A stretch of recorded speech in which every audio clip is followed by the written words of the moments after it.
ایک دن عتبہ کہنے لگا ابو جہل سے اور دیگر لوگوں سے کہ بڑی ہو گئی لڑائی، بڑی ہو گئی بحث، اس طرح کرتا ہوں میں جا کے نہ تو محمد ابن عبداللہ صلی اللہ میں جا کے بات کرتا ہوں حضور سے۔ عتبہ آ گیا، کہنے لگا میں مذاکرات کرتا ہوں۔ سب نے کہا چل تو سیاںا آدمی ہے، سمجھدار ہے، چلا جا۔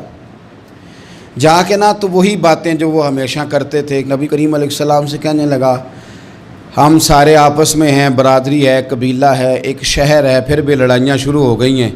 جو آپ کا کلمہ پڑھتے ہیں وہ الگ ہو گئے، جو ہمارے معاذ اللہ طریقے پہ ہیں وہ الگ ہیں، تو کوئی بات چیت نہ کر لیں بیٹھ کے۔ تو حضور نے فرمایا کرو نا۔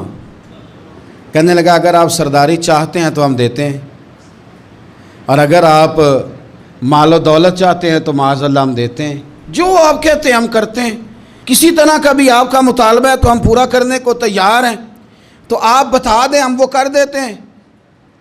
وہ بڑی اس نے لمبی چوڑی تقریر کی، جتنی آفریں گنا سکتا تھا گنوائیں۔ کریم خاموش رہے۔ جب اس کی بات پوری ہو گئی تو حضور فرمانے لگے میں بھی کچھ بولوں؟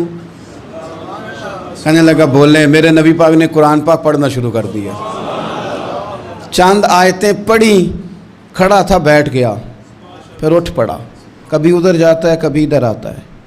حضور نے تلاوت ختم کی، کہا کوئی بات کرنی ہے؟ کہنے لگا نہیں مجھے اجازت دے دے۔ واپس گیا، جب گیا نا تو ابو جہل دور سے دیکھ کے کہنے لگا جو گیا تھا وہ تو عتبہ تھا، اور یہ جو آ رہا ہے یہ کوئی اور ہے، یہ کوئی اور ہے، یہ وہ نہیں ہے جو گیا تھا۔ واپس آیا تو کہا کیا طے ہوا؟ کہنے لگا یار طے کیا کرنا ہے، میں نے شاعر بھی دیکھے، کاہن بھی دیکھے، جادوگر بھی دیکھے، میں نے زمانہ گھوما ہے، پر جو قرآن وہ پڑھتے ہیں وہ بندے کا کلام نہیں، وہ رب کریم کا ہی کلام ہے، وہ اللہ کا کلام ہے۔ تم نہیں مقابلہ کر سکتے، تم باز آ جاؤ، وہ تمہارے بس کی بات نہیں۔